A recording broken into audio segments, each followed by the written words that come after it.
it reminds me of a client situation I had recently. So the kind of clients I work with, reasonably varied, but this one particular character is the managing director of an energy business. So I've been helping him from a communication point of view, work through the kind of different key stakeholders and what he needs to communicate to each of them to pull off this MBO, right? And there's a lot of money involved, many millions. And we've gotten to that stage and everything's pretty much hunky-dory. And then he drops this on me. He says, my wife said to me the other day, he says, his name, X, do you still fancy me? And I goes, and he went, well, what would you say, Thor? I didn't know what to say.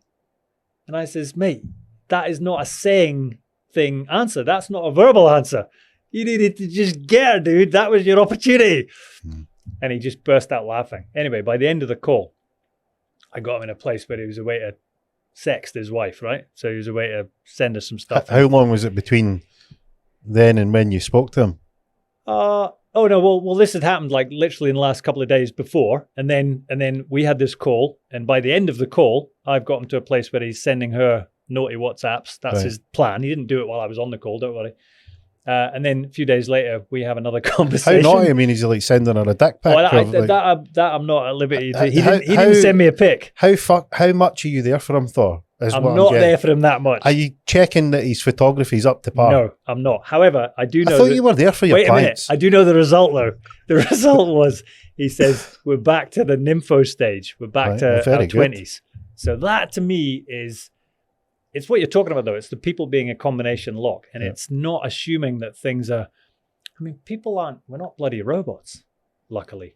And so people have got whole lives. So it's finding the pieces of their life that they need to address and doing it usually with a sense of humor. Like that is so important, man. I know that is for me, like the effect you've had on me. I know you're not officially my coach, but the effect you've had on me is like that. It's like you're starting to find some of the combination pieces to get me behaving in slightly different ways. And that is, you could call it a skill, but it's partly an attitude as well. That's what I'd say. It's like if it's when keeping on the combination padlock analogy, is I can see you twisting the numbers. You know, it's like me coming up and going, what are you up to? I'm just tweaking these numbers. Well, try that one. You know, and it's that sort of, that's the way it's expressed, and it's usually expressed in the, like, what are you up to? You know, and it's that sounding board. We maybe try this. You know, they're rowing something that I've been scared of. Well, give it a crack. You know, give it a go. And it's these little things that I think we all need. We need that. We need that comfort that somebody gets what we're trying to do. It's sort of, in the world of social media, and social media is great. It's great technology, but there's a numbness and a lack of that interaction that I think really strikes a chord. So things that aren't as apparent today is the ability to read someone.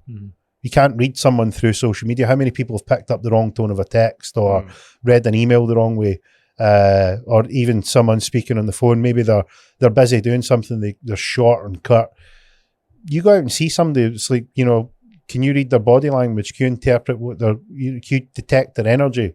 And it's all these little things that I think we've went through a period of, they've been lost, and people are now going, well, we need to try and find our way back to this. It's just like we were saying when we first met. For anybody that doesn't know, I met Thor maybe, how long ago? Maybe 8 weeks ago. A couple of months ago, yeah. A couple of months ago, and we're on the bus heading to a clay pigeon shoot, and within about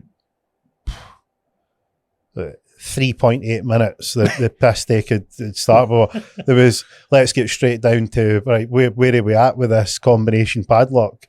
And you know, it was good, because the thing being is that it's that energy that you can pick up from other people. It was very, very clear that you were receptive to it. You were like, no, this is good. And I think if you're in a world with Zoom and online and doing things remotely, it can numb your senses. So when you're in a situation where those senses are energized again, it can feel really good. It's like porn. Porn numbs people out.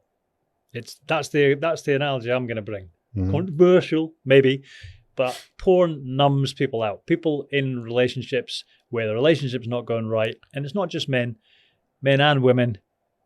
It's easy to do, and they resort to porn, and they get numbed to the potential communication solutions, that's what it is. It's a communication challenge they've got. That's why sex isn't happening. And yeah, they go off on one like that. And that is like the whole world we live in is like digital pornography, basically. I know porn is often digital, but the analogy I'm making is we end up in this situation where we're not really making love in the real world. But like you say, the social media thing, yeah, it's useful. It's a tool, but it is numbing. Absolutely.